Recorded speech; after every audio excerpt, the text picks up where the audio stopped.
Hello student, कल अपन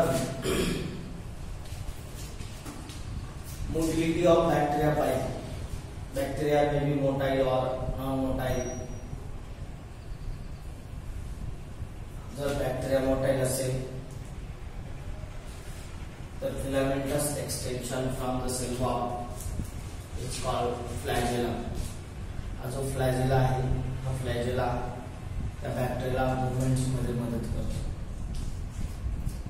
Beside this flagella,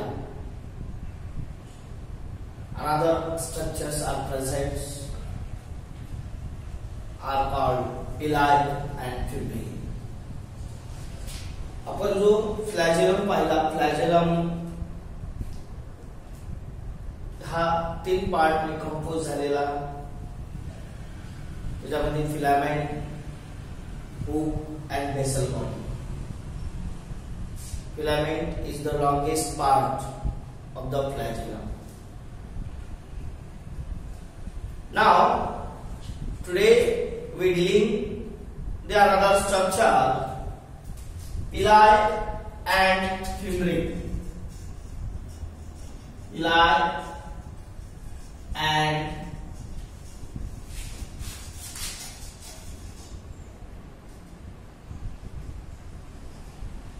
fibri. This structure we discuss here. Beside the flagella, the flagellum तर आहेच, longest extension sale मध्ये present आहे. Bacterial sale मध्ये जो movement मध्ये मदत करतो. त्याच्या व्यतिरिक्त villi आणि fibri present on the surface of bacteria. बॅक्टेरियाच्या सरफेसवर villi आणि fibri प्रेझेंट असतात. त्याच्यामध्ये villi जो आहे, villi are elongated tubular structure. Elongated tubular structure. Long आहे, tube-like structures आहे. The villi are made up of special protein called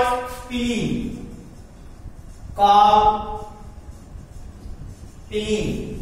Pilin नावाचं प्रोटीन आहे. त्या प्रोटीन पासून तो बनलेला आहे. It is a special protein. बघा, villi are elongated tubular structure. villi कसा आहे? Elongated tubular structure made up of special protein called pilin. हा जो villi आहे, या villi मध्ये टाइप 6 villi प्रेझेंट आहे. कोणता आहे? 6 villi which is help in the reproduction of bacteria. Bacteria ज्यावेळेस रिप्रोड्यूस करते, प्रजनन करते, त्यावेळेस हा villi. आज आपण आपलं जे चाललेलं आहे, बेसिक काही चाललेलं आहे, 11th चा कोर्स त्याच्यामध्ये आहे. ज्यावेळेस ऍक्च्युअल आपण क्लास स्टडी करून त्याच्यामध्ये आपल्याला हे दिलेले आहे, पण आपल्याला त्याची आवश्यकता नाहीये. हायर क्लासेस मध्ये आपल्याला ते लागतं. तर general your type information, the 6 villi are present. These 6 villi which helps in a conjugation of bacteria, that means helps in a reproduction of bacteria. Understand this? The villi are elongated tubular structure. Villi are elongated tubular structure. Villi are made up of special protein called pilin. आपल्याला line to line question आहे. आपल्याला काय extra माहिती गरज नाही. 5-7 question आपल्याला out of आहेत, ते पण याला अनुसरून असतात. बाकी पूर्णपणे आपल्याला लाइन टू लाइन एनसीईआरटी आहे. त्याच्यानंतर fibri प्रेझेंट आहे. fibri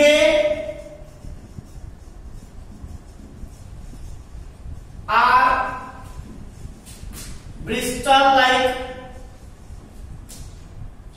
bristle like outgrowth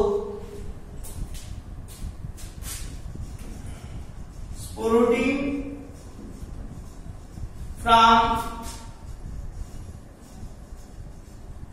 cell surface.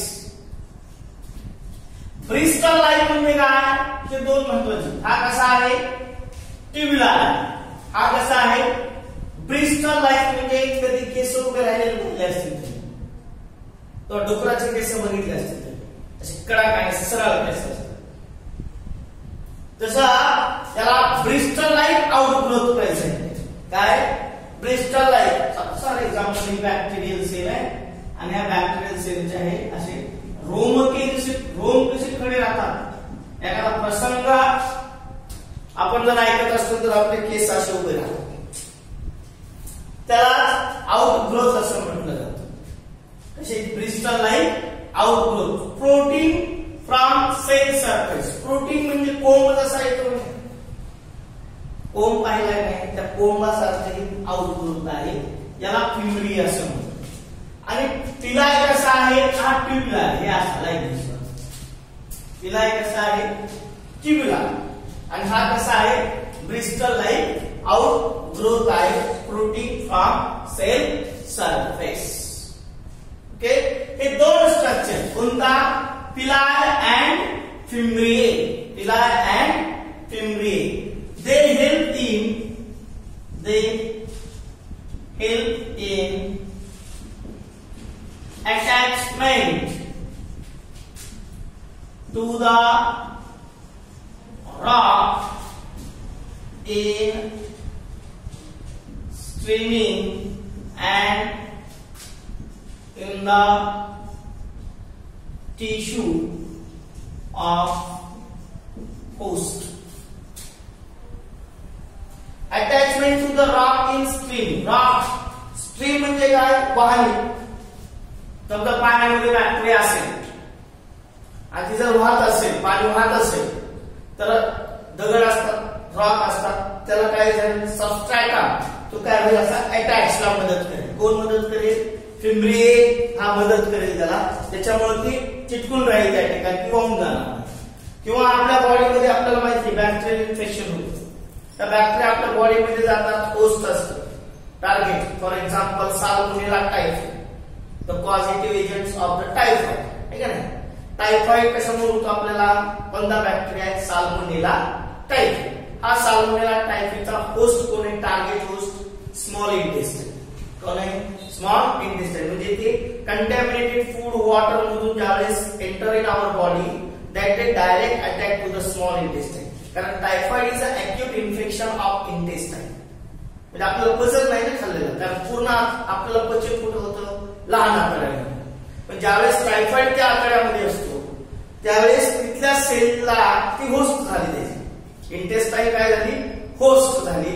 तिथं जाऊन तो अटॅच होतो. तिथं अटॅचमेंटला काय केली जाते, मदत केली जाते. याला आपण पिलाय अँड फिम्ब्रिए असं म्हणतो. पिलाय अँड फिम्ब्रिए बघा, पिलाय are elongated tubular structure which is made up of special protein called pili. Special protein called pili. Fimbriae are bristol-like outgrowth protein from cell surface. Bristol म्हणजे केस उभे राहतात त्या पद्धतीने. They help in attachment to the rock in stream and in the tissue of the host. This is the pili and fimbriae. Okay. Now another structure we discuss here, ribosome.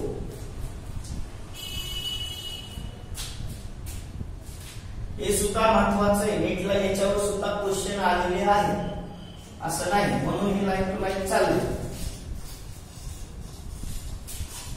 कुणी काही सांगेल, हे पुस्तक बघा, ते पुस्तक बघा, ह्याच्या नोट्स बघा, त्याच्या नोट्स बघा. आपल्या आपण नोट्स काढायच्या आणि एनसीआरटी फॉलो करायची. काही जास्त शांतपणा करायचा नाही.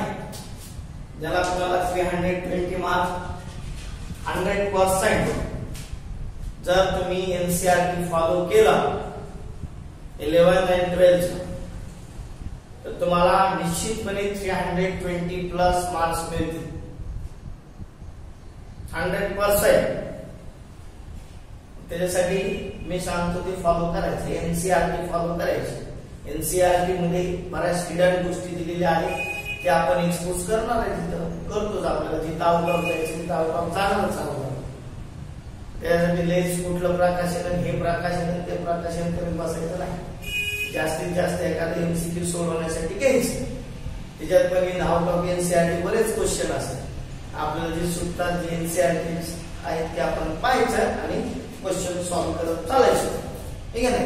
हा टॉपिक झाल्यानंतर मी तुम्हाला एक एक्सरसाइज देईल, मी या एमसीक्यू देईल तुम्हाला जेव्हा काय असेल. ठीक आहे ना. पेपर पण एक तुम्हाला सेंड करेल मी. रायबोझोम सर्वात महत्वाचा सेल ऑर्गॅन आहे. Ribosome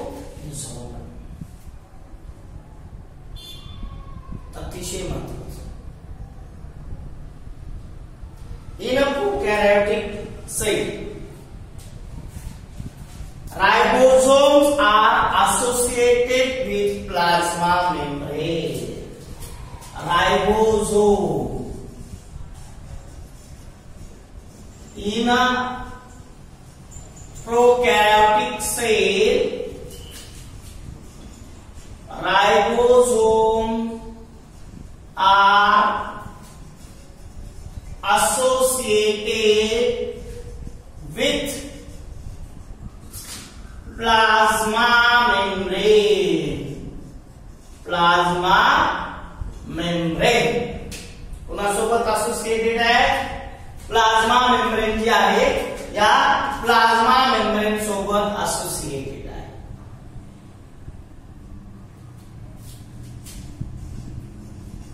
in prokaryotes